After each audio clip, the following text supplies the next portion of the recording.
Olá pessoal, bom dia. É um prazer estar de volta. A gente estava aqui no primeiro mês, né, do projeto, de maio, e hoje a gente está de volta para encerrar com chave de ouro aí, para abrir as portas da universidade pública, dos alunos da escola pública, lugar de aluno da escola pública na universidade pública e gratuita, ok?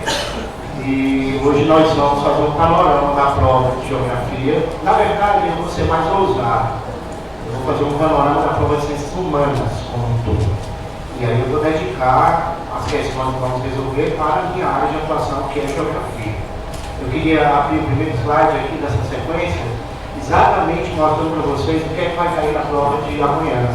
Tá? Não tem segredo. A prova do Enem, como um concurso público, ela tem um edital. E no edital estão nos anexos os conteúdos que vão cair. E no Enem é a mesma coisa. Tá? Os conteúdos que vão cair na prova, eles vão aparecer aí. Então são 6 grupos temáticos, tá certo? 6 grupos temáticos, não esquece disso. São 45 questões para dividir por 6 grupos de assuntos. O primeiro grupo de temas, a gente chama esses grupos temáticos de competências. Ok? Na primeira competência que vocês vão ter que mostrar que sabem, ela está relacionada a esse número 1 que vocês estão vendo na tela. Compreender os elementos culturais que constituem as identidades. Professor, o que de fato vai cair nesse grupo temático? Eles vão discutir com vocês sobre a formação étnica do povo brasileiro. Por isso que questões ligadas ao negro, ao índio e ao branco europeu vão ser as que dominarão a prova. Não esqueça, por exemplo, que dentro desses 3 temas, negro e índio foram os mais citados nessa história recente do novo Enem de 2009 a 2018. O Enem está completando 20 anos, metade dessa trajetória no velho modelo, a outra metade no novo modelo, com 180 questões mais uma redação. Tá? Então a tendência natural é que 6 ou 7 questões elas sejam sobre esse tópico. Tá? Então eu sugeriria, dentro desse tópico, eu vou aqui deixar claro que vou abrir 10 minutos da aula para fazer essa análise do que é que vai cair na prova. Depois a gente vai para as questões. Tá? Eu sugeriria que você focasse em questões ligadas à luta do negro pela sua ascensão social, que é algo que é dificultado pelos mecanismos elitistas que negam a essa ascensão. Por isso que políticas afirmativas, por isso que o combate ao racismo, por isso que a discussão do que é o racismo vai estar presente na prova. A gente sempre tem que lembrar de um mito que se prega, lembrando que a palavra mito significa mentira, né? É bom lembrar disso. E um dos maiores mitos que existe, na história brasileira é que existe democracia racial. Só existiria democracia racial se as oportunidades fossem iguais para todos. Se todos tivessem as mesmas condições de evoluir socialmente. Por isso que alguns mecanismos que foram criados, desde a Constituição de 1988 para cá, como por exemplo as cotas, a criação de comunidades quilombolas com territórios homologados para essas comunidades, os territórios indígenas, as cotas para os indígenas também, nas universidades públicas, são uma maneira de fazer um revisionismo a esse processo excludente, que muitos acham que acaba com a abolição da escravatura, mas não, porque não foram criados mecanismos para que o ex-escravo ou os descendentes deles ascendessem socialmente. Então, por isso que há uma dívida social com essas chamadas minorias. Minorias não são apenas contingentes populacionais. Minorias são dívidas democráticas, dívidas de cidadania. Ok? É bom sempre lembrar disso. Segundo assunto, além da questão etnográfica, eu destacaria o índio. Né? O índio como personagem da população brasileira, desmistificando a ideia que se tem de índio, que a gente constrói, inclusive, desde criancinha na escola, quando vai ser fantasiado de índio no dia da comemoração do índio, dia 19 de abril. É muito mais que isso. O índio é uma entidade ligada à natureza. Por isso que uma das políticas mais importantes em relação ao indígena é a ampliação das políticas que dão a criação de reservas indígenas. Sem a terra o índio não é nada, a terra é o complemento dele. A terra tem uma importância não só de sustentáculo, de vida para o índio, mas uma importância que vai além disso. Ela tem até um plano espiritual de importância. É por isso que quando você desmata uma floresta como a Amazônia, você não está desmatando só a biodiversidade, você está desmatando a socio-biodiversidade, porque junto com aquela floresta vão os sambaquis, os cemitérios indígenas, vão a cultura, as lendas, as crenças, a pagelância do índio. E, ao mesmo tempo, quando se cria uma reserva indígena, você também está detendo o desmatamento. É como se a gente pudesse, então, se abraçar ao sistema normativo que foi criado, ou seja, as leis, para ser uma forma de amortecer o processo de expansão da exploração da terra via relações capitalistas, sobretudo pelo agronegócio, que tem sido, sim, claramente um grande inimigo, não só dos povos da Amazônia, com destaque especial para os indígenas, mas também da própria floresta e sua biodiversidade. E o terceiro item dessa competência que vai ter muita importância ser lembrado e vai cair na prova é o patrimônio cultural e material.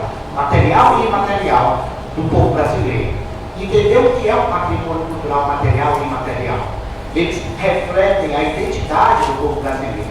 E é por isso que vocês têm que treinar questões que tenham, que abordem esse tema. Por exemplo, distinguir o patrimônio material e imaterial.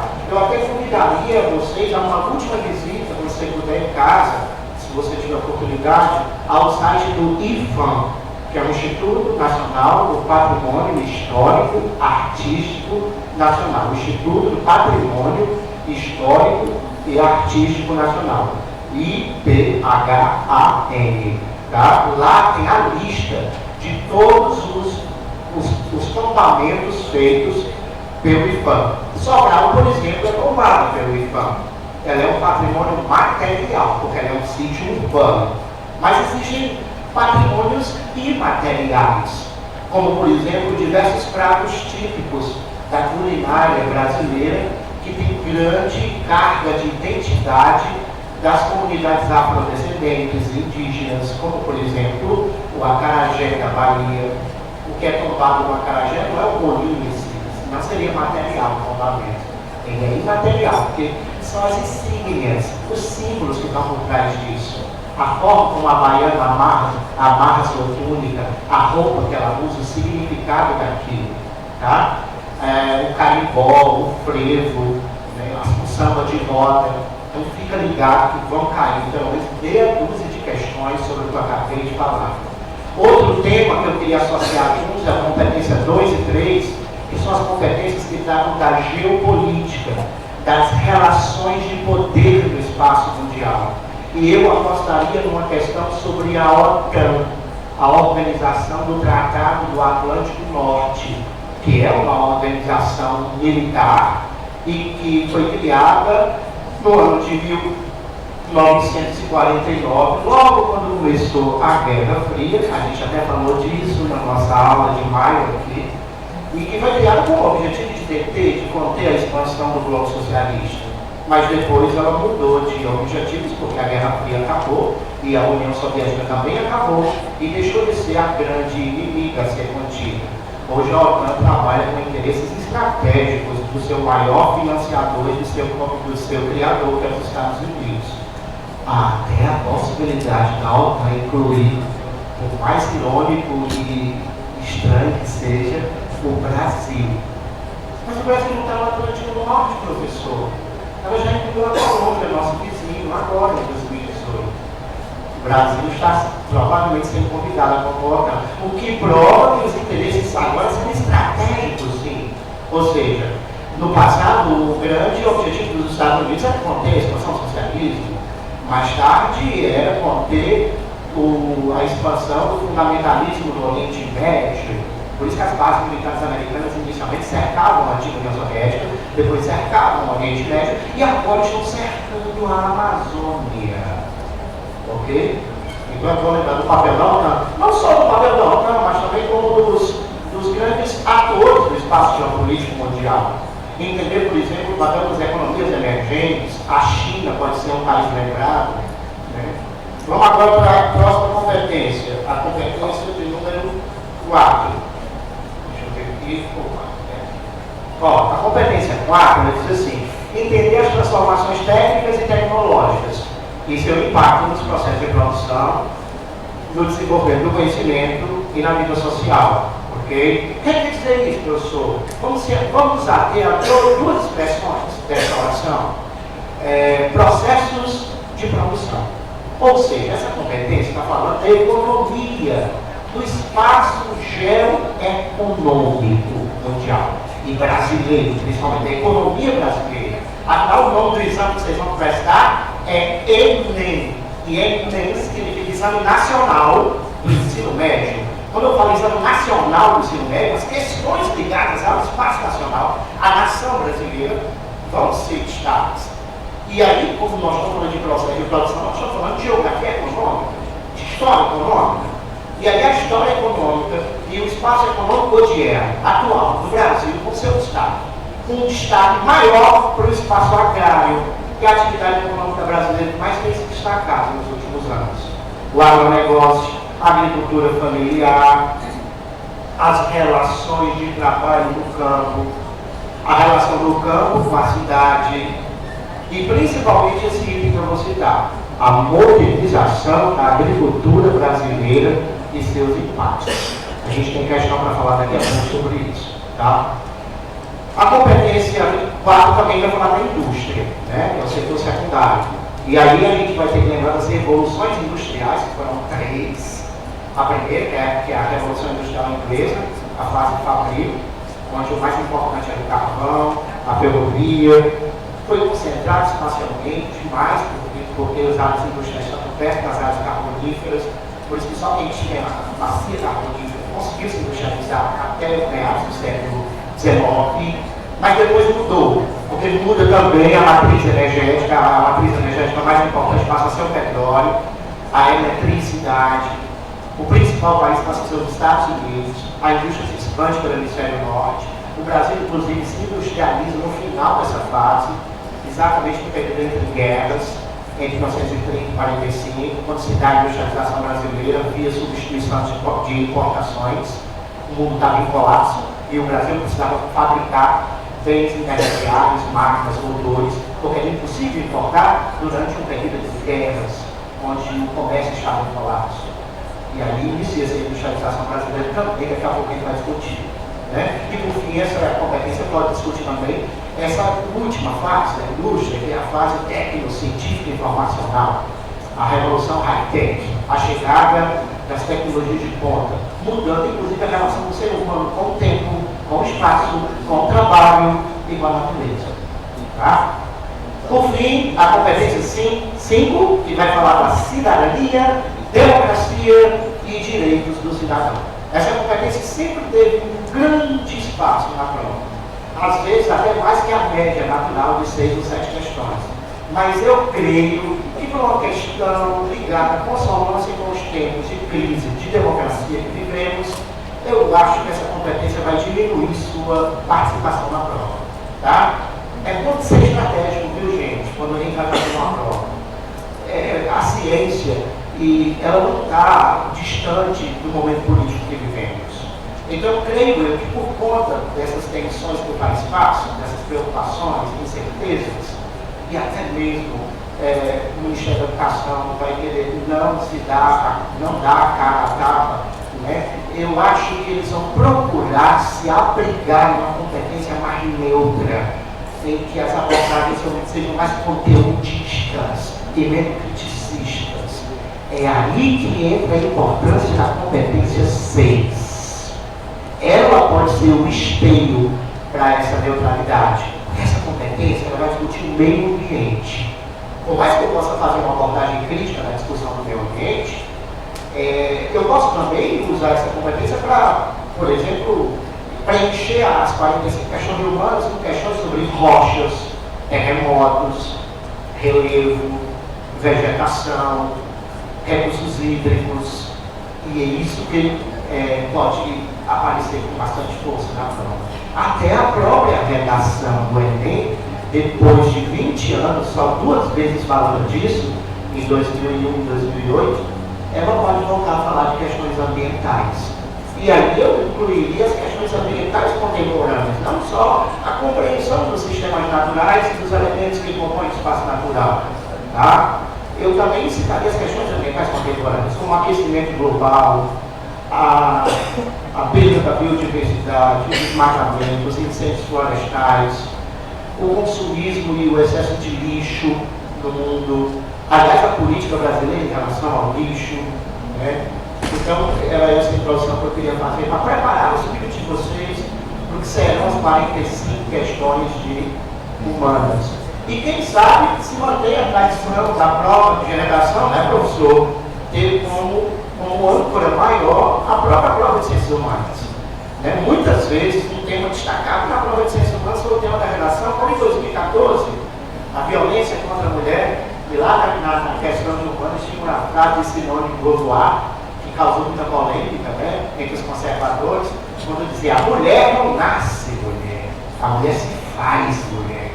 Numa alusão de que a mulher ela precisa conquistar seu espaço de cidadania, para se fazer mulher nesse sentido.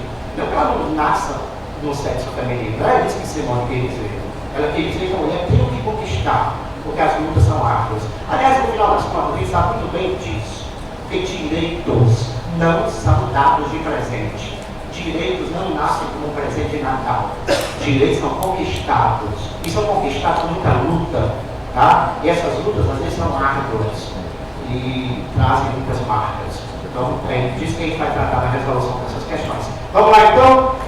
A primeira questão que eu vou tratar com vocês vai destacar a competência 6. Aliás, a competência 6 vai ser a competência que eu mais vou destacar hoje, viu? Dentro dessa aposta de que o Enem vai tratar muito de biodiversidade, de geografia física. Então, vamos lá. Diz assim, ó, a primeira forma de relação entre o homem e a natureza, ou melhor, entre o homem e o meio, é dada pela técnica, um conjunto de meios instrumentais e sociais com os quais o homem realiza sua vida, produz e ao mesmo tempo reproduz e cria espaço. E ao mesmo tempo cria espaço, desculpa, foi repetido. Essa é uma frase do grande professor Milton Santos, que eu tive o privilégio de ser aluno dele, em 1991. Não aluno regular, mas aluno em cursos, oficinas, que eu participei na USP, na época ainda no meu início de vida acadêmica. Milton Santos, para quem não sabe, é o maior geógrafo do mundo crítico, da geografia crítica. Autor de mais de 40 livros e uma espécie de prêmio Nobel da geografia. E ele foi um dos maiores estudiosos dessa relação entre a tecnologia e o ser humano. Então ele pergunta o seguinte: ele quer que você mostre um item, tá, em que há uma profunda degradação ambiental. Ou seja, ele quer que você escolha um item desses que vocês estão vendo aí no material, que mostre que a relação do ser humano com a natureza se degrada, se é problemática, vai trazer consequências nefastas ou ruins. Letra A, racionalização do uso dos recursos hídricos para fim de abastecimento residencial. Claro que não, isso aí é algo que vai trazer o bem, né? Vai economizar água, vai fazer com que a escassez de água seja evitada. Letra B, apropriação das reservas extrativistas para atender à demanda de subsistência também não marca essa.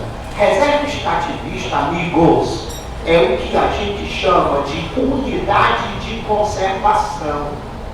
Vocês já devem ter ouvido falar o que é unidade de conservação. A Meruoca, por exemplo, uma parte significativa da vertente úmida, a virada para o mar, da Meruoca, onde tem essa mata mais fechada, é uma unidade de conservação. Existem duas categorias de unidade de conservação. A unidade de conservação e proteção integral e a unidade de conservação de uso sustentável. Na proteção integral você não pode ter atividade econômica, tipo fazer hotéis, pousadas, criar gado, ter monocultura. Mas na unidade de uso sustentável pode. A unidade de conservação e proteção integral é mais dedicada à pesquisa, à observação, à visitação, a contemplação. Geralmente é uma área onde os animais ou as espécies de plantas estão em risco ou ameaça de ser extintos. Então se cria isso como se fosse uma última medida para salvar aquela biodiversidade. Tá? Como, por exemplo, o Parque Nacional de Ubajara. Lá é uma unidade de conservação e proteção integral. É por isso que quem conhece o Parque Nacional de Ubajara, acho que alguns de vocês conhecem, sabe que é cheio de regras lá. Você não pode jogar lixo, não pode fazer um barulho, tem que ter o acompanhamento de um guarda florestal, tem até taxa para entrar. Olha que interessante isso, é para manter o parque. Já na unidade de uso sustentável, não. A unidade de uso sustentável, o nome já está dizendo, é para usar. Só que com sustentabilidade. E o que é sustentabilidade? Sustentabilidade é o uso dos recursos naturais pensando nas gerações futuras, nas tuas próprias, na tua própria descendência. Ou seja, você tem que pensar nos seus filhos, nos seus netos, que eles têm o direito também de usar aquele recurso. Então você usa com racionalidade. Como, por exemplo, se criam reservas extrativistas, como o item está dizendo. Reserva extrativista é uma região que tem uma importância econômica para uma comunidade local. Por exemplo, lá tem o Morro do Babaçu, lá tem a Palha da Carnaúba, e aquilo é essencial para o sustento daquela comunidade. Aquela comunidade respeitando os ciclos naturais, respeitando as condições ecológicas do local, o equilíbrio ecológico, ela vai lá e retira, que usa para o seu sustento, através de associações comunitárias, de feiras, e se sustenta, se sobrevive naquilo. Então, o item é correto. A criação de unidades de extrativistas é uma forma de preservar a natureza e ainda manter a sobrevivência econômica de uma comunidade. A letra C, retirada da cobertura vegetal com o intuito de desenvolver a agricultura intensiva. Ah, agora vai dar problema. Professor, você é contra a agricultura intensiva? Você é contra aquilo que passa na televisão? O agro é pet, o agro é porco, o agro é tudo? Claro que não. Só que a gente tem que entender que tem que conciliar os dois interesses. Os interesses de preservação, conservação, e os interesses econômicos. Até que se você for olhar, o tal agrotec, pop e tudo, ele está concentrado na mão de pouquíssimos produtores. Os grandes, aqueles que um punhado de pessoas, igual o nosso que está reunido aqui, são donos de uma área maior que o estado do Ceará. Não sei se é possível uma quantidade de pessoas como nós ter um conjunto de propriedades que equivale a uma área maior que o estado do Ceará. É sim, isso não é possível, isso é fato, isso existe. Principalmente na Amazônia e no Centro-Oeste, onde a concentração fundiária é fortíssima. E ali o uso da terra é basicamente para criar gado e monoculturas, o que significa desmatamento, perda da biodiversidade, erosão. Os recursos hídricos também vão ser prejudicados, porque quando você usa a máquina, você vai amassando o solo, vai compactando ele, aí a água da chuva não consegue penetrar, aí a água da chuva, como não penetra, ela vai escoar por cima, escoando por cima, ela vai fazer aquele que a gente chama de erosão laminar, a erosão vai evoluir, vai começar a criar um caminho para a água passar, aquele caminho vai abrir, vai fazer uma vossoroca, o material retirado pela erosão vai ser migrado para os rios, para os pântanos, para os lagos, aí vai provocar o assoreamento. Você está vendo quanto problema? Até a água que poderia ir para o subterrâneo não vai mais, porque as raízes das árvores foram retiradas, que serviram de caminho para a água passar, vão ser bloqueadas, ou seja, o solo vai ser impermeabilizado. Então, há uma série de consequências nefastas com essa agricultura chamada de intensiva. Aí, então, a resposta letra C. Vamos para a segunda. A segunda.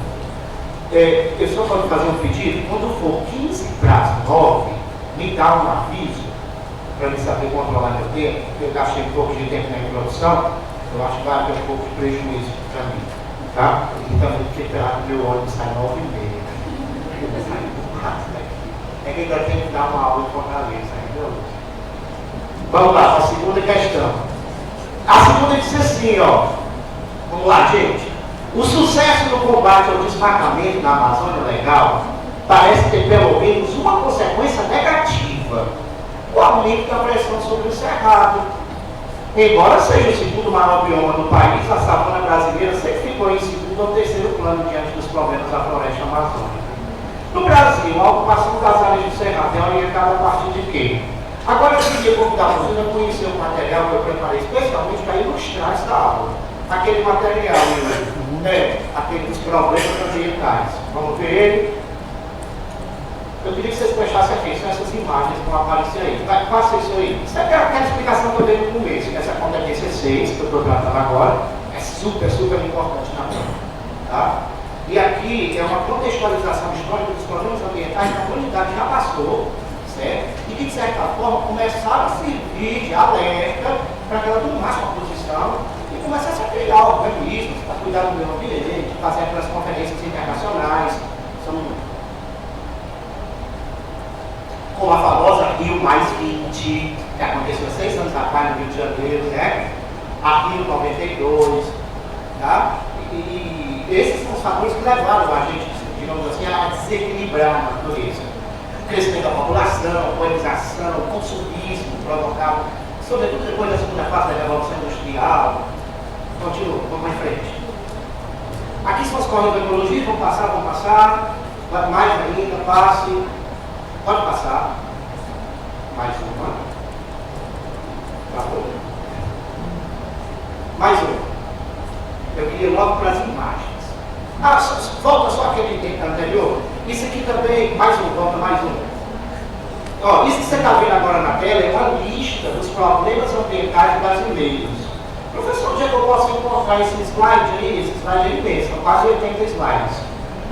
Para me dar só uma última revisão, a gente está na minha página, aquela que eu falei quando eu tive aqui em imagem, enem.marcosgrupo. Tá? Tem simulacros, tem dicas, tá? E tem slides. enem.marcosgrupo. Fica no Facebook a página, tá? É uma página totalmente dedicada à ciência, certo? Não tem nada pessoal, nada de minha opinião sobre alguma coisa. É só a ciência e o objeto do conhecimento de casamento. Tá? A gente posta o slide também. Eles vão postar o slide, melhor ainda, aí facilita. Tá bom? Mas não deixa de printar a página não, vai valer a pena. Até depois do Enem, que ajuda a gente a criar a cidade de preocupação crítica com algumas questões que a gente está discutindo. Afinal, a vida que é educacional da gente não vai terminar aqui, com certeza. Nesses conteúdos que a gente está discutindo. Assim eu posso passar aqui, eu tinha esquecido, valeu, viu? Então, olha só, esses são os principais problemas ambientais contemporâneos. Tá? O professor tem condição de cair alguma questão sobre um desses itens aí, pontuados de vermelho? Total, sempre caiu. Então, pode sim cair questões de Enem sobre o que vocês estão vendo aqui na tela. Tá? Porque essas são as principais problemáticas ambientais do planeta. As principais problemáticas ambientais que vieram a despertar preocupação só depois dos meados do século XX.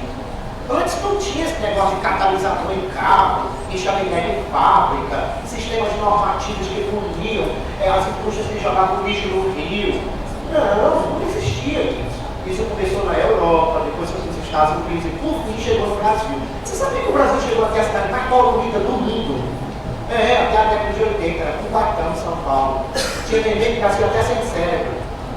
Era um absurdo o que acontecia. Mas aí vieram os sistemas normativos, e esses sistemas normativos, obviamente, servem para amortecer essa gangue do capitalismo que quer destruir tudo, que quer usar agrotóxico, que nos envenenar, que quer desmatar, achando que tudo é infinito, que quer usar a água todinha em prol do seu lucro. Por exemplo, 90% da água do planeta Terra é usada só por dois grupos: a agropecuária e a indústria. A maior parte é agropecuária, 70%, 20% é indústria. Fica 10% só na nossa responsabilidade. Então, no final das contas, há sim os vilões desses problemas. Tá? E se medidas forem tomadas sérias para resolver, dar a solução. Quer ver um exemplo? Olha esse problema aqui. Ó. A quebra da camada de ozônio faz a radiação solar, que já é extremamente forte, sobretudo aqui no sertão, que o dia da temperatura, vocês vão pegar quando for para casa, ela ainda pode ser acrescentada de raios nocivos à saúde. Porque existem vários tipos de raios solares, infravermelho, visíveis, e tem um chamado ultravioleta. Ele é tão nocivo que Deus criou uma proteção natural para eles não atingirem a gente de forma direta. Eles são tão nocivos que não existia vida na superfície da Terra, só debaixo da água, quando não existia tal proteção. Na evolução da Terra foi assim. Enquanto a camada de ozônio não se formou, não tinha vida na superfície, nem relva tinha. Só que aconteceu o seguinte, da década de 30 para cá, inventaram um tal de clorofluorcarboneto. Aí ele foi destruindo a camada de ozônio, porque o cloro, que vocês aprenderam na aula de química, é um elemento químico instável. Então ele rouba um dos átomos da molécula O3, que tem 3 átomos de oxigênio, quebrando a camada de ozônio. Aí o resultado disso, as pessoas começaram a adoecer com câncer de pele, aumentou a temperatura do planeta, ajudou a cair ainda mais na lei do efeito estufa. Aí, no Canadá, em 1987, foi tomada uma medida radical para proibir o uso de clorofluorcarboneto. Sabe o que aconteceu? A camada de ozônio começou a se recompor. Foi anunciado, inclusive, que 60% dela já está fechada, do buraco que tinha. O buraco era tão grande que chegava até o diâmetro do mapa do Brasil. Isso mesmo você ouviu, quase 5.000 quilômetros de ponta a ponta de diâmetro. E o mais paradoxal, em cima de um lugar que nem habitado é, só por cientistas que ficam periodicamente lá, que é a Antártida. É porque a Antártida é congelante. E o ar frio da Antártida aprisiona os poluentes que ficam circulando na circulação normal da atmosfera. Aí quando o cloro ficava aprisionado lá, ele detonava o ozônio em cima da Antártida. Mas aí a diminuição da emissão fez com que a camada. Está vendo como leis, quando são criadas, elas dão resultado? O nome dessa lei é Protocolo de Kyoto. Desculpa, Protocolo de Kyoto foi desculpa. Protocolo de Montreal. Montreal é uma cidade do Canadá. Protocolo de Montreal, 1987. Mas vamos que interessa, que é na Amazônia, eu estava falando do desmatamento. Um dos maiores problemas da Amazônia são as queimadas. As queimadas é a incineração da fitomassa vegetal. Ela é uma ação feita para facilitar o uso posterior do solo para a pecuária. Aqui no sertão a gente sabe disso, porque a gente herdou essa prática dos próprios tupi-guaranis que viviam aqui. Eles chamam de coivada. A gente até chama de broca, né? Só que o problema é que isso é feito de uma forma indiscriminada. O ar cada vez mais quente e seco atua como um fator de ignição natural, fazendo o fogo se alastrar mais. E feito para em monoculturas em grandes dimensões, eles ficam descontrolados, aí até muda o nome, a gente deixa de chamar de queimada para chamar de incêndio florestal. Aqui são algumas imagens de queimadas no Brasil. As consequências são drásticas para o meio ambiente, principalmente a perda da biodiversidade. Segundo, mudanças climáticas e aumento dos gases de efeito estufa, compactação superficial dos solos, prejuízos sérios em relação à infraestrutura, a prédios, armazéns, até animais domésticos e a pecuária é incinerada. Os biomas que mais sofrem com queimadas são o Cerrado, a Mata Atlântica, a Amazônia e as Caatingas. Essa aqui é uma foto tirada de satélite do Brasil, à noite. Olha só, quer dizer, do espaço dá para ver os focos de fogo por cima do país. Ok? O outro problema é o desmatamento. Tudo que você está vendo vermelho nesse mapa já foi desmatado. Olha como é muito, gente. Dá para perceber que o desmatamento se concentra mais do lado de cá, o Oceano Atlântico, que é onde está a Mata Atlântica, que é o bioma mais matado do Brasil. Aqui tem um ranking, os biomas mais matados. A Mata Atlântica já perdeu 91,5%. Aí depois, mais desmatado, é o Pampa, que não estava vendo aqui, ó, 54%. O Cerrado vem em terceiro, com 50%. E a nossa Caatinga, aqui está ao redor da gente, já perdeu quase a metade. Tá? Uma das provas de que a Caatinga está no nível máximo de desmatamento é que tem alguns animais que já desapareceram. Por exemplo, quando eu era criança, eu tomava muito para problema de garganta, que eu sempre tive, mel de jandaria. Esse mel está quase extinto, não existe mais. E quando se encontra é caríssimo. Uma garrafa chega a custar R$100. É de tão raro que é a abelha. Por quê? Porque a flora que sustentava essa abelha está extinta. As árvores nativas da Caatinga. Então isso é só um exemplo pequeno das consequências do desmatamento. Tá? Na Amazônia ainda temos muito, mas fica uma interrogação. Dependendo do cenário de governança, Os próximos anos podem significar o início do fim da Amazônia. Tá? Por isso que a gente tem que se agarrar nas leis que já existem, no sistema normativo, como eu falei. Ele é uma forma de amortecer esse desmatamento. Olha a Mata Atlântica antes e depois. O antes que eu falo é na época da chegada dos portugueses. E o depois é nos dias atuais. Olha o tanto que já se tirou da Amazônia. Essas manchas vermelhas são as áreas desmatadas. No início, o desmatamento da Amazônia se dava pela beira do rio. Ó. Ele ia caminhando assim. Hoje, ele vem pelas bordas, que é exatamente o avanço da fronteira agropecuária. Exatamente. Quais são as duas atividades econômicas que mais têm contribuído para essa mancha vermelha que está nas bordas da Amazônia?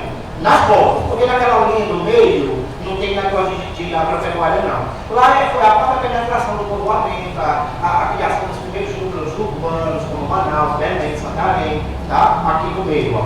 Mas nas bordas, vocês sabem dizer quais são os dois maiores responsáveis? Sim, mas quais são as atividades para o negócio? A pecuária e a soja, e a monocultura de soja. Ok? Olha essas imagens de áreas desmatadas, ó. O gado procurando se abrigar na última castanheira que sobrou. Aqueles pontinhos brancos é a cabeça de gado. Uma das atividades econômicas mais brutais do Brasil é isso aí, carvoaria.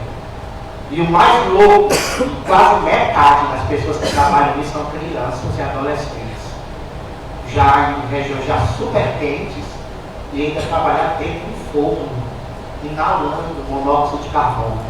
A gente considera essas condições de trabalho análogo à escravidão, cuja fiscalização caiu quase total nos últimos anos no Brasil, por conta do cenário de governança. Tá? Olha a prova do que eu te falei. Isso aqui é um pedacinho da Amazônia, ó. Esse quadradinho aqui. Certo? É uma área mais ou menos do tamanho do Rio Grande do Norte, esse retângulo que vocês estão vendo. Tá? Tem mais ou menos 250, 300 quilômetros de lado. Acho que é 250 quilômetros daqui, 300 daqui. É mais ou menos isso, 250 por 300 quilômetros. É grande, a área é grande. Seria maior que a zona norte inteira da cidade. Da nascente do Acaraú, lá em Itapuí, até a beira do mar. Olha o que é de 1986, ó. Tudo coberto de floresta. Eu não estou falando do século XIX, não, viu, amigo? Tem descobrimento do Brasil, foi de 30 anos atrás. De 30 anos atrás. Quando os pais de vocês talvez já estivessem namorando. Olha como era a Amazônia, ó. Olha como é hoje. Olha as manchas de desmatamento. Tudo rosa ali é desmatamento. Por isso que é importante a gente apoiar sim a criação de unidades de conservação de reservas indígenas. Porque elas são uma forma de deter isso. Tipo, opa, aqui você não passa. Tá? Aqui é uma imagem da Transamazônica, aquela famosa rodovia que corta a Amazônia. E aqui é uma evolução do desmatamento ao longo de diferentes cenários de governança. Ó, você vê que no gráfico vai de 1988, que é quando o Instituto Nacional de Pesquisas Espaciais, que é o INPE, que começou a monitorar. Aí você vê que o desmatamento subia, subia, opa, a partir de 2004 ele só desceu praticamente. Ó. Mas tudo pode voltar ao normal e só subir.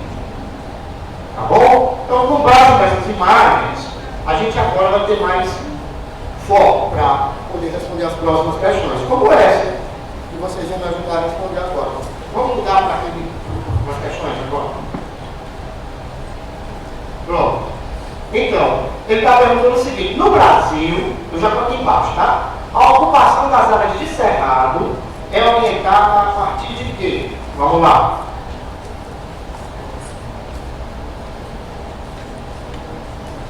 Opa! Acho que mudou sem querer. Isso.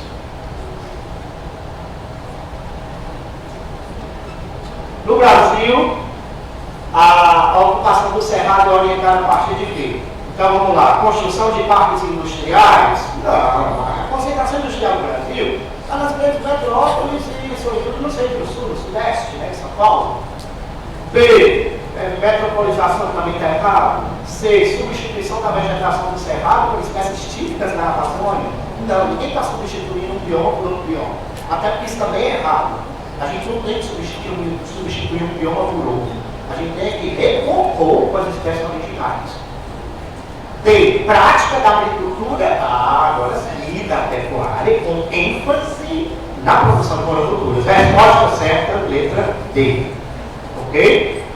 Agora vamos falar de um problema que Sobral conhece de leve, né? Graças a Deus que é de leve, porque se fosse de com força, a gente já teria sido vítimas aqui. Que são os terremotos, pessoal. Esse mapa que vocês estão vendo, eles estão mostrando os principais terremotos que aconteceram no mundo de 1900 até 2010. A minha intenção, na verdade, era mostrar um vídeo feito por uns estudantes japoneses, que eu acabei esquecendo de trazer, desculpa aí, viu? Onde mostra em tempo real, assim, em 1 minuto e meio, todos os terremotos que aconteceram no mundo. Mas isso aqui cabe aqui uma noção.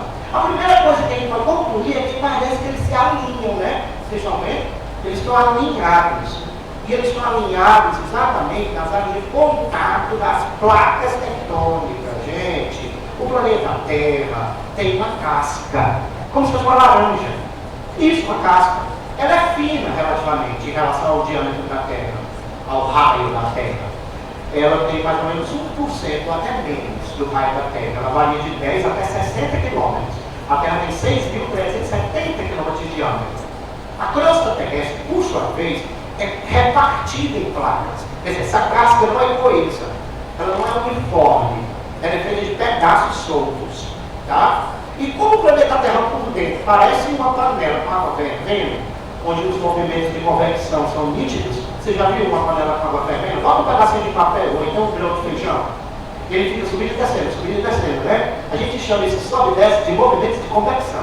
Só que lá no interior da Terra, em vez de água, é ferro, níquel, ou seja, é metal derretido, subindo e descendo. Por isso que a pressão desse metal derretido é gigantesca nessa crosta. Aí ele vai rachando, quebrando e, no mínimo, movimentando. Que nem a tampa da panela fica tremendo quando a água está fervendo. Aí esse movimento, ele é refletido numa tensão entre as placas, que quando é liberado, igual a mola, quando se aperta uma mola, tem hora que ela não existe mais o aperto e libera. Pois, isso é que é o terremoto. O terremoto é a liberação de energia oriunda do movimento das placas tectônicas. Esses que acontecem em Sobral não têm esse tipo de origem. Os que acontecem em Sobral tem a ver com liberação de energia de pequenas fendas que se formaram dentro das placas. É como se fosse uma liberação de energia de uma rachadura interna da placa, e não das bordas dela, onde existe o contato. Tá? Por isso que eles são de baixa magnitude. Terremotos que acontecem em áreas intra quer dizer dentro, intratectônicas, são de baixa magnitude. Tá? O período em que a Terra mais tremeu em Sobral foi entre maio e novembro de 2008. Houveram mais de 800 tremores, sendo mais ou menos 20 detectados por vocês. Não faz muito tempo. Eu lembro que eu até trabalhava aqui. Eu trabalhei aqui em Sobral de 93 a 2011, em duas escolas daqui. Né? E nesse período eu lembro que eu testemunhei desses terremotos. Foi até engraçado, porque eu, como geógrafo, ficava naquela expectativa. Eu falei, será que eu vou pegar um terremoto hoje? Toda vez que eu tinha aula, nunca terra tremia. Terra tremia dia de quinta, sexta, sábado, quinta, sexta, sábado. Né? Coincidência, e eu dava aula de segunda e terça. Aí teve um dia que a terra tremeu, terça-feira. E eu sabia que, obviamente, o terremoto era ofensivo. Por isso que eu curti o terremoto, eu fiquei até agarrado na luz. Mas a luz já chegou aos começos. Eu fui explicar, gente, calma, isso é só um terremoto intratectônico. Eu só queria saber disso. Agora, se você tiver um dia no Chile, na Califórnia, aí, amigo, comece a rezar, você quer entender. Por quê? Porque lá fica na borda das placas. Então, eu acho que esse lembrete que eu dei ajuda a responder a pergunta.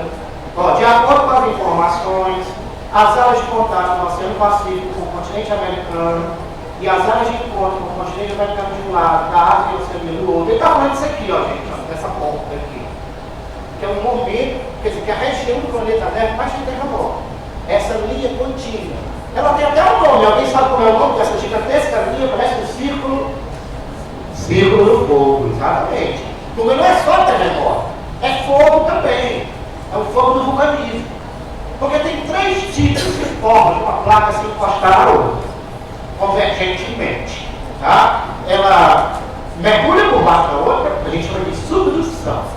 Subdução é quando uma placa de oceano mergulha no continente. Aí ela dobra no continente, formando as cadeias de montanhas, e a ponta que mergulhou derrete, alimentando os vulcões, com aquele magma menos denso que vai ser expelido.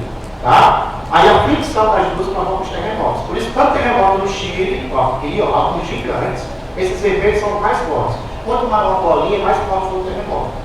Só nos últimos, nós estamos em 2004, só nos últimos 14 anos, nós tivemos 4 terremotos considerados big ones, que são os terremotos com mais de 8 graus de escala Richter, os hiperdestrutivos, que foi o de 2004, que deixou 300 mil mortos na Indonésia. Olha só, 300 mil, quase o dobro da população de Sobral morreu.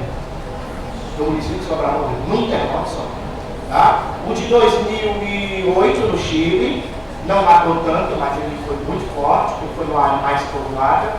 E o famoso terremoto que provocou a tsunami no Japão. Terremotos e tsunamis são mais mortíferos, né?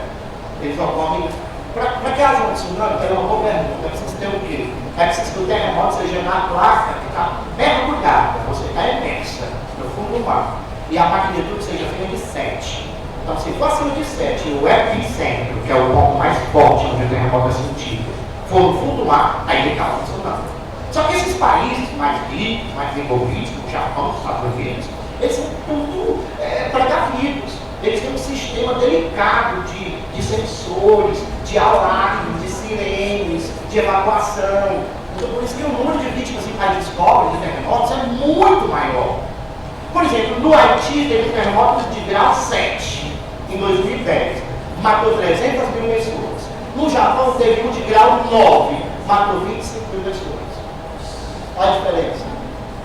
Por quê? Por causa do grau de adaptação que aquelas sociedades têm ao terremoto, a tecnologia desenvolvida. No Japão tem mola nos prédios. O prédio literalmente balança, mas não cai. No Haiti não. O Haiti é o país mais pobre da América Latina. As pessoas moram em palafitas, em casebres. É natural que a estrutura material das residências seja frágil e a casa vá, fique. Né? Então a resposta à questão nos parece óbvia, que é a letra D, de dado. Zona de encontro de placas tectônicas perigosas por causa da ocorrência de terremotos e vulcanismos. Por isso são áreas virtualmente desocupadas. Peraí, só um minutinho, corrigindo. Tem um erro aqui, elas não são desocupadas. Não são desocupadas. Não são desocupadas. Muito pelo contrário, mas até vou ter olhado para a letra D achando que era a resposta, porque me fez lembrar uma coisa. Responder uma pergunta para vocês. Por que essas regiões com tanto vulcão e tanto terremoto são habitadas? Uma curiosidade, né? Por que elas são tão habitadas? Gente, elas são habitadas porque os solos são maravilhosos. Áreas vulcânicas têm os melhores solos do mundo. Então elas são ótimas para a agricultura. Além de terem grandes riquezas minerais. Porque o material que é expelido faz com que haja uma maior facilidade de encontrar minérios, inclusive preciosos, como ouro, prata, cobre, chumbo. A resposta, portanto, vai ser a letra, vamos ver aqui, zonas de encontro entre placas tectônicas importantes, isso, é letra C, pelas possibilidades de estudos geofísicos de camadas profundas, de camadas internas da Terra, profundas das camadas internas da Terra, letra C de casa. Ok? Agora, quarta questão, mais uma questão sobre a crosta da Terra, só que agora o papo é sobre solos. O que é solo? Ora, se a Terra fosse um ser humano, o solo seria a pele. Isso. Aliás, mais que pele, ele seria a epiderme, a parte externa da Terra. Mais externa, está em contato com as intempéries climáticas. E é exatamente isso que faz o solo existir. O solo é fruto da combinação do substrato que o forma, que é a rocha, com o clima e os seres vivos. Por isso que uma região chuvosa e úmida, tipo alguns setores da Meruoca, quem costuma frequentar Meruoca, ou vive lá, deve ter percebido isso. Lá o solo é bem profundo. Às vezes a gente vê um corte feito na estrada, e o solo tem a altura dessa parede. Você vê a pedra lá embaixo, em cima da pedra, aquela terra fofa. Aquela terra fofa em cima da pedra dura é o solo. O solo é um material decomposto pela ação bioclimática. Então, na verdade, o solo é a rocha que foi intemperizada ao longo do tempo. Obrigado pelo lembrete. Então, assim a gente conclui que o solo é fruto dessa ação. Já no sertão, não. No sertão, tu anda na superfície do solo, tu passa por cima das pedras. Tu sente a pedra no teu pé. Ou seja, o solo é tão fino, tão raso, que a rocha está quase exposta. Por quê? Porque não tem água suficiente para decompor um material dissolvido, que pode ser dissolvido, que pode ser decomposto pela ação da água. É por isso que os solos são rasos. Então o solo é isso. Agora, um alerta: os solos do mundo estão desaparecendo. E isso é gravíssimo. É tão grave quanto a escassez da água. Porque assim, como é que você vai se praticar a agricultura? Criar animais? Como é que você vai ter pasto? E isso se chama desertificação. A desertificação é um problema que está avançando no mundo. E avançando por isso. Tá? Pelo mau uso do solo. Então a pergunta é a seguinte, ó.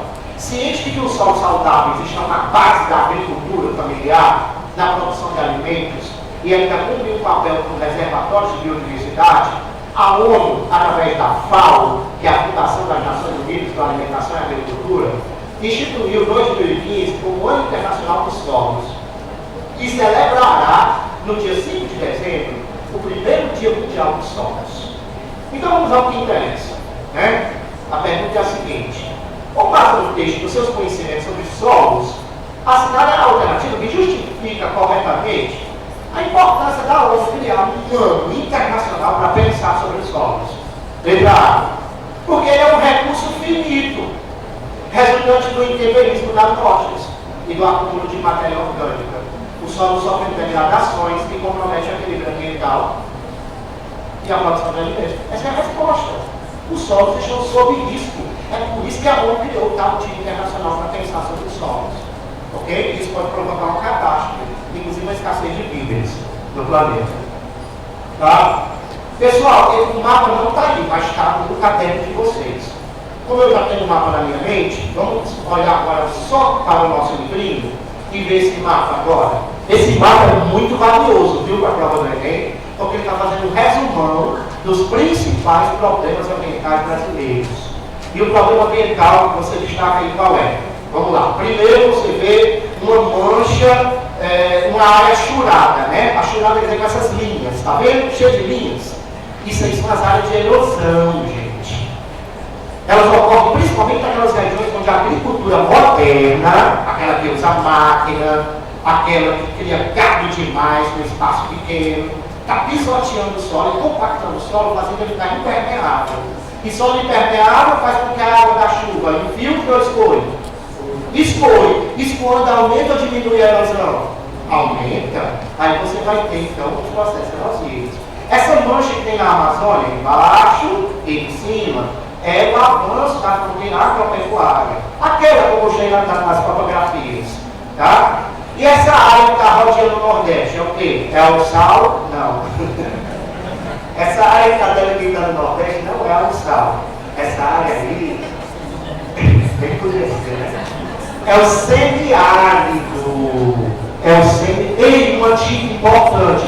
Vocês sabiam que aquele mapa do semiárido que vocês aprendem no livro de geografia, ele está mudando?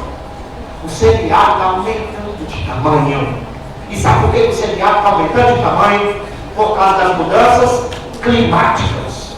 Ou seja, as mudanças climáticas estão fazendo os climas semiáridos ficarem áridos. E os climas subúmidos ficarem semiáridos. A gente chama essas mudanças climáticas associadas ao mau uso dos solos, como desmatamento, queimada, a gente chama isso de desertificação. E é isso que está sendo destacado. Então, quando você olha os itens, você vai ver que o único item que está fazendo a associação correta é o item D, né? Que diz que a parte sul da Amazônia é desmatada e o motivo é o tripé. Tripé seria as 3 razões: madeira, exploração de madeira, plantação de monocultura de soja e a pecuária, facilitada pela abertura de rodovias. Ok? Bom, outro desenho que eu quero que vocês vejam. Esse desenho aí está mostrando a quantidade de água que escoa, por cima do solo. Aí ele mostra 4 situações. Como eu estou vendo, não estou vendo o mapa, quais são as 4 situações? A primeira qual é? A primeira é uma zona urbana. Gente, por que tem tanta água passando por cima de uma zona urbana? Porque o solo é impermeabilizado, porque tem asfalto, calçada. Então não há como a água infiltrar no subsolo. Aí você vai vendo que depois tem agricultura, né? Parece? Né? Zona agrícola, depois é o que é? Agrofloresta, que é uma mistura de agricultura, mas deixando a floresta. Ou seja, tu plantar entre as árvores, é isso que é a agrofloresta, viu? E por fim, só floresta, que é exatamente onde a água infiltra mais. Não é isso? Ela escoa menos, por cima infiltra mais. Por isso que a resposta da questão é a letra E, permeabilidade do solo. É isso que está sendo demonstrado. Olha, eu tenho pouquíssimos minutos para falar dos assuntos que restam, mas eu já estou me dando por satisfeito por ter feito essa revisão dedicada à tal competência 6, que é que eu prometi para vocês que vai vir com muita força na prova. Tá? A competência que fala da relação do ser humano com o meio ambiente. Mas então, eu queria fazer comentários rápidos das últimas questões. A questão 7, ela fala sobre urbanização. Eu falei muito da natureza, agora vamos falar da cidade, do urbano. O que é que mais pode cair no Enem sobre o espaço urbano? Olha, são os problemas socioambientais. Problemas sociais do meio urbano, a segregação socioespacial. Gente, as cidades estão virando espaços elitistas. A classe alta, com o álibi da segurança pública, está começando a se fortificar em condomínios fechados. Aí cria um espaço, uma cidade cheia de fortificações, cheia de espaços não humanizados.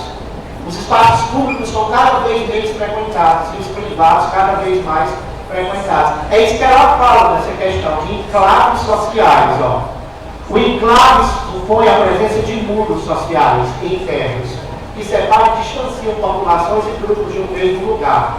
Tais muros revelam as grandes contradições e discrepâncias presentes nas cidades brasileiras. É aqui que o território merece ser considerado um elemento das políticas públicas, enquanto um sujeito catalisador de potências no processo de reputação social. Ou seja, a cidade está perdendo o seu aspecto social. Ela está perdendo o nome que lhe deu origem: cidadania. Né? A cidadania não está mais sendo vista. Por quê? Porque a cidade está se tornando uma área de enclaves. E ela pergunta qual é a causa disso. Quer dizer, essa história da população está se cercando. É por conta de quê? Aí a letra A diz: autossegregação elitista em prol de garantia de segurança. Essa é a resposta. Faltou o meu tempo? Mostra aí para mim. Ficou possível? Faltam 5 minutos para 9h15, é isso? Para 9 horas. Vamos para a próxima. Essa também é sobre cidades. E ela diz assim, ó: trata-se de um gigantesco movimento de construção de cidades, necessário para o assentamento residencial dessa população, bem como de suas necessidades de trabalho, abastecimento, transporte, saúde, energia, água, etc. Ainda que o rumo tomado pelo crescimento urbano não tenha respondido satisfatoriamente a todas essas necessidades, o território foi ocupado e foram construídas as condições para viver nesse espaço. A dinâmica de transformação das cidades tende a apresentar como consequência a expansão das áreas periféricas. Aqui já está sendo discutido outra coisa, que é o crescimento urbano. Como é que o crescimento urbano se orienta? Por que as cidades, por exemplo, que são as metrópoles brasileiras, incharam tanto em tão pouco tempo? Vocês sabiam que a cidade de Fortaleza, na década de 70, tinha mais ou menos 800 mil habitantes no início dos anos 70. Isso equivale a apenas 4 vezes o tamanho da população de Sobral. Tá? Depois, 40 anos depois, ela passou para quase 3 milhões de pessoas. Quer dizer, a população aumentou 4 vezes e meio. Não, ela aumentou 3 vezes e meio. É muita coisa em pouco tempo. E não é natural que haja hipertrofia do setor terciário da economia, subemprego, desemprego, déficit habitacional, favelização, ocupação de áreas de risco. E a população que vem do campo e migra para a cidade, por conta de ser de baixa renda, não tem condição de comprar um terreno ou construir uma casa, comprar uma casa, perto do seu trabalho, na área central. Ele é obrigado a morar longe. Então isso vai forçando a cidade a se ampliar. A gente chama isso de ampliação das periferias urbanas. E essa ampliação das periferias vai forçando a cidade a se horizontalizar. Além também de verticalizar a parte mais nobre, porque o solo urbano aumenta de valor e aí as pessoas passam a morar em prédios. Essa questão está falando disso. Então ela está perguntando qual é o elemento que explica isso. Letra A, crescimento da população urbana e aumento da especulação imobiliária. Ok? Bom, infelizmente nosso tempo acabou, eu vou passar para vocês o gabarito da questão de número 8 em diante. Né? Essa aqui é a questão que fala sobre, aqui no termo operado, deixa eu ver aqui no. Trata-se de um gigantesco movimento de construção é a 8. Aí a 9, a razão principal que leva ao capitalismo. A resposta é a letra D de dado, tá bom? Aliás, essa questão a gente já comentou. Eu não sei se vocês estão entendendo essa questão. Ela está falando o que é que pode fazer o capitalismo respeitar mais a natureza. Aí a resposta é letra D. Olha o que diz a letra D, ó. A incorporação de um sistema normativo ambiental no processo de desenvolvimento industrial. Sabe por que eu estou falando disso? Porque às vezes uma empresa acha que jogar o lixo no rio é uma forma dela diminuir os custos dela. E é mesmo, né? Porque ela não vai contratar um caminhão para pegar o lixo, nem pagar pela reciclagem. Só que no final das contas, ela está prejudicando o recurso que um dia ela pode precisar. Ou seja, o capitalismo não vê a natureza como fonte de vida, vê como fonte de lucro. E para maximizar seus lucros, eles poluem a natureza. E a única forma de fazer com que eles aprendam a lição e não façam isso é punindo, é mudando. E o nome disso é sistema normativo, ou seja, as leis. A 11ª, pagamento de licenças. Essa 11ª está mostrando umas bolas bem grandes, você está vendo? Sabe o que é isso? É o número de patentes que os países produzem. O que é patente, professor? Patente é o direito autoral sobre um invento, sobre o desenvolvimento de uma tecnologia, um software. Então dá para perceber que só os Estados Unidos acompanham a metade das invenções do mundo. Isso é uma forma deles maximizarem seus lucros. Porque além de eles lucrarem vendendo bem material, eles lucram vendendo a ideia. Quer dizer, tu quer isso, quer copiar, tem que pagar para mim o direito autoral. Ok? Por isso que é importante o país ter uma política séria de desenvolvimento tecnológico. Porque senão ele vai viver de joelhos para quem cria as patentes. Tá? Letra A de avião. Isso serve até para a agricultura, viu? Porque hoje em dia está todo mundo plantando transgênico e precisa pagar a licença para quem inventou aquela manipulação genética naquela semente. A 12ª é sobre o desenvolvimento da agricultura, a Revolução Verde. Ela pergunta qual o item correto sobre as consequências da Revolução Verde. E a resposta correta é a letra. Peraí. Deixa eu ver como é que a questão começa aqui. 12. A Revolução Verde. A resposta é a letra C de casa. Monopolização da semente. Tem a ver com o que eu falei, a história do transgênico. Quer dizer, você inventa uma semente, só você pode lucrar com ela. Porque se de repente aquela semente suporta a seca, suporta uma praga, fica mais tempo no armazém, fica mais lucrativo pagar pela licença de plantar a semente do que plantar por uma semente orgânica. Ok? A próxima, a modernização da agricultura brasileira é dedicada. Essa aqui, ó. Essa questão, inclusive, é um texto que eu produzi, tá? E ela é um resumo, depois dá uma olhada com cuidado nesse texto, é um resumo do que é a modernização da agricultura, viu? Diga para o Enem, lê o texto da questão 14. E a resposta é letra D de cá, que diz que essa modernização da agricultura brasileira não atingiu todo mundo do mesmo jeito. Agora é a 15, né? Questão 15 é sobre a indústria. O único assunto que de fato não deu para discorrer. Mas eu queria lembrar vocês que a industrialização brasileira tem 3 características básicas. Ela é tardia, porque ela só aconteceu depois da Segunda Guerra Mundial, já no final da segunda fase da Revolução Industrial. Ela teve dependência tecnológica, se concentrou no Sudeste, mas está se desconcentrando, viu? Por causa dos incentivos fiscais, eu sei que é Sobral, que ganhou 9 unidades da Grande. Sobral é uma cidade que exemplifica a guerra fiscal, que dá incentivos fiscais e outras vantagens, e as indústrias vêm lá de São Paulo e do sul do Brasil para cá. Não é uma indústria de tanta tecnologia assim, mas é um processo de concentração industrial. É outro tipo. E por fim, a industrialização brasileira ajudou a aumentar as desigualdades interregionais. A resposta à questão, portanto, é a letra E, de escola, E, de Enem. Espero muito sucesso. Abusem dos acertos amanhã, tá? Façam da prova de amanhã o esteio maior de acertos, para que você garanta a vaga na universidade, tá? E quando estiver na universidade, não esqueça, seja um aluno proativo, lute por uma universidade pública e gratuita, isso é direito constitucional de vocês. Não deixe ninguém tirar esse direito de vocês, de estudar de graça na universidade. Valeu, tchau!